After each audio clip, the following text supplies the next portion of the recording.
Hey friends, it's day 4 on CWL. I'm going to do a recap of day 3, then I'm going to do a live attack, and I'm going to share with you in the description below the base that I have been using. So let's get into the video. If you didn't see it, we are actually at the #1 spot, and if all goes well, we will be entering Champions 1, which is insane to me. So hopefully we can beat these guys, which is called Witch Please, which is very close to us if they win their next attack. Furthermore, I'm at the #1 spot. I've done 3 attacks, 3 stars, and I was the fastest one to do it, so I'm at the first place, sharing with everyone else on my team who's done well. Now, what I want to do is just go into the replay from yesterday, and we can break down how I'm approaching a base, and then we can do the live attack and see if we can implement the same stuff. Alright, so looking at this base, I attacked their #2 guy, and before we actually start this, let's just zoom out and look at the base. So what do we have? Let's just break it down. What we have in the core right here, if we just go like this, is a very stacked core. We have double fire spitter, the new defense, 3 infernos, and the clan castle. So there's a lot going on right there. Now, what else do we have? Well, we have 2 situations going on. We have the area which is on this left side right here, and that's pretty much mirrored with the one we have on the right side. Now, what would we like to do here? Well, we want to send in the champion, the RC, on one side, so we are doing that, trying to get some of these buildings, and we're going to do the same thing with the queen and the siege barracks on this right side area. Now, what do we accomplish by doing this? Well, we set the funnel, and we also have, hopefully, the queen walk on the outside and take care of more buildings. We have, as you can see on your screen, we have 2 skeleton spells. Those can either both be used on the queen side to support her, ricochet cannons and so forth hit very hard, and taking the damage away from them while the siege barracks and the queen go at it to funnel that side can be really good. You can also use it to distract the minion prince in this scenario right here. You can see he's right there. You can distract him with a skeleton spell as well while you send in your root riders. But ultimately what we're doing is we're clearing out this left side and this right side, and what that allows us to do is enter in with the root riders straight towards the middle. Then we can overgrowth to make the pathing easier for the root riders, and yeah, there we have it. So let's just roll the replay. I'm going to double speed it because now I have explained it, so we're just going to watch it and see how it's actually executed. Let's zoom in right here. First, we're going to see that we're just cycling the fox and invis spells, getting as much value as we can, taking some hits now and again, and that is just fine. We actually do get the fire spit, and we recall after that rage spell, is triggered. We load the clan castle siege barracks in, we poison early, which probably wasn't the best idea to do, but that is fine. Now sending in the root riders right here, also a headhunter and 2 headhunters actually, and we hit the tornado spell, which is fine, and then we pop the ability while we are frozen and taking a lot of damage. Now you see here that the root riders could have gone left and split up, but that's what the overgrowth is for, so we're using the overgrowth. Now everything is kind of just doing its thing, going towards the right side, clearing areas over there. We have the RC healthy because of the warden ability. We pop the king ability, and he is walking outside with the queen, which is fine, not ideal, but okay. We still have the RC in the middle with the warden.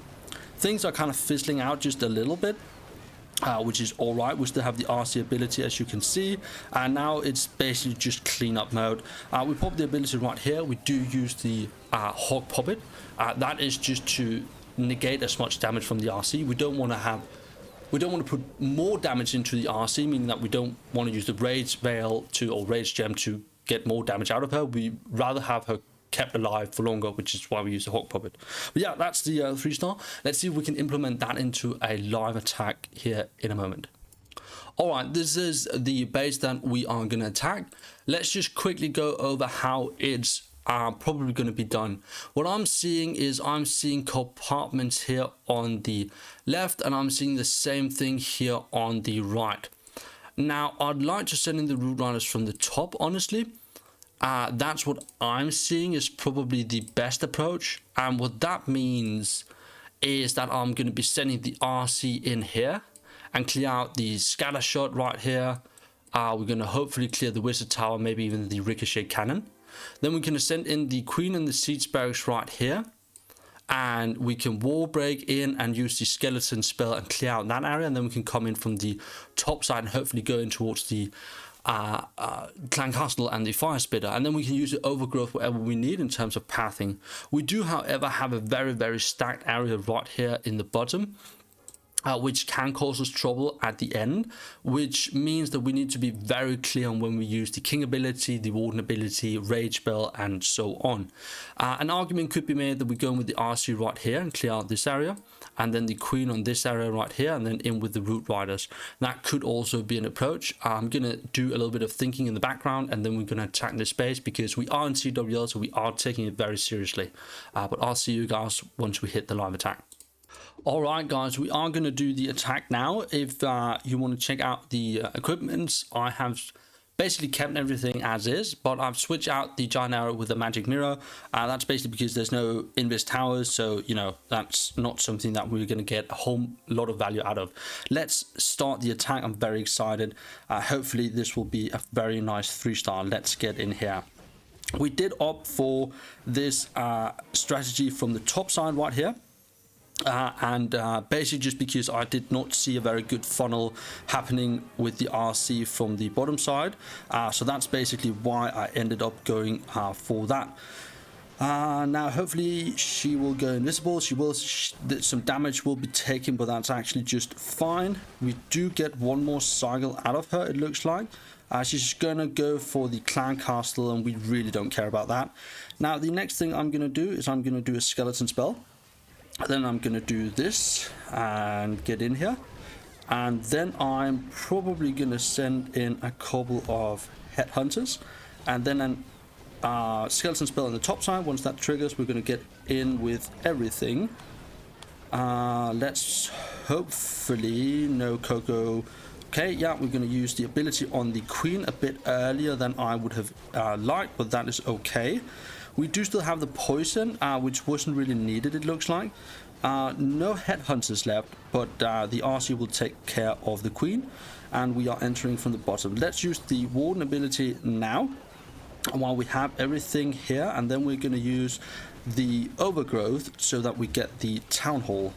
Now we do still have the king ability, which is good. We can hopefully use that on the bottom side here. So I am going to use it right here. There we go. Now we can use the king ability. That was actually the worst ability that I've ever seen. That might make or break this attack, honestly. And the reason for that is because what I wanted is to hit all of this stacked core right here. That did not end up happening, which is not really that good. We do however still have the ability from the RC and the freeze. Hopefully that can take out this top side right here. Now once this mortar goes down, I'm going to put down the can't even remember what they're called, but the little thingy, so that we can start cleanup. Now we are going to let that one root rider die off, because the only thing that we're really caring about right here is the RC. Now I'm going to freeze, and that's a 3-star, guys. That's amazing. That's it. That's all you needed to do. Yeah, so as I said, the bottom side was not really meant, it didn't look that good for an RC funnel, and an RC funnel is just so vital for this attack to be successful. As you can see, time is not really an issue. We still have over 20 seconds left, or 18 seconds left. But yeah, that's really it for the CWL part of this video. Now I'm going to go out, I'm going to do some live attacks, and then we're going to do an upgrade, and then we're going to finish off the video. So I'll see you guys out there. Hey guys, we are in with the live attack. We're going to hit this base right here. Unfortunately, I forgot to switch out the magic mirror with, or I did not switch out the magic mirror with the giant arrow. So hitting a double invis tower base is going to be real fun. But let's actually just go in from this side right here. That looks kind of good. Not the best, but a decent.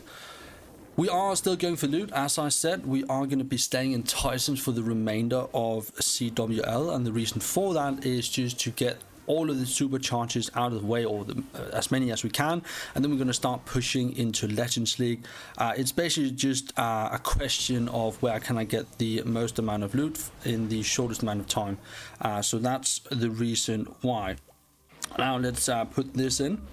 We are going to use both our skeleton spells. We are going to use an early queen ability. Now we are going to send in the root riders from the top, healers and all of that good stuff. Now a wall break and 2 of those barbarians, and we're going to wait a little bit before we send in the RC, just because I know she was very low, and we want her for the back end of the base rather than for the first part of the base, because we have the Valkyries and all of that good stuff. Now what is happening here, we're going to delay the warden ability for just a little bit more. We're going to use it just now. Looks good. Now let's see, where do they walk at? They actually walk right, most of them. And I'm going to wait a second, and then I'm actually going to use the overgrowth. That's a great overgrowth right there. Queen's on the outside. That is where we like her to be at, so that she can just clear outside structures. That is where you'll see the most value gained from her. We have 2 freezes. There's not really a lot of damage. We still have some healers left. It actually looks like we have all of our healers left, and some from the queen ability, the healer puppet. So I mean, it's already, you can already see that it's 3-star. We didn't even use the rage spell or the poison spell and the clan castle or anything. Now let's use the king ability. That's a good king ability. And then let's use one of the freezes on the ricochet cannon, clean up on the top. That is great. Then we're going to use the last freeze and the RC ability, and that's it. We're done. We're out of here. A lot of loot gain. That is really why we're here, as I said. I hope you guys enjoyed the video. The RC charge with the root riders and queen on siege barriers on the other side. It's just such a strong attack strategy right now. There are others that work, but for now this is just the strongest, the most consistent one for me at least. I hope you enjoyed the video, guys, and I'll see you guys in the next one. Cheers.